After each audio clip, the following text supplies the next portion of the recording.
Ito talaga yung music na yung labis kang nasaktan. Hindi ko talaga kaya, Diyos ko, Ginoo. Kung nandito lang ang ate ko may taga-Saklolo, kaso lang wala guys, kaya sorry. Hindi ko siya kayang kantahin at ako'y nagtatalaok na parang manok. Chicken sa umaga. Chicken, burping. Chicken, crying.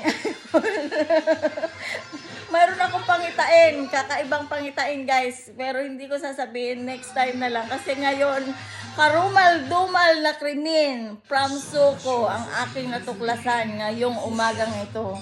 At yun nga guys, sa aking pagtuklas at ako'y kumanta, tumilaok ako na parang manok na hindi ko talaga makuha ang tono. Kaya yun guys, pasensya na. Maybe next time. Okay, abangan nyo. Yung labis kang nasaktan, makukuha ko din yan. Promise. Kung si Regine pumupunta pa ng dagat para kumanta, ako magsiswimming ako sa dagat habang kumakanta. O di ba kakaiba yun? Abangan nyo. Kasi wala pa, hindi pa summer. Hintayin nyo lang. Relax. O yun lang guys. Bye.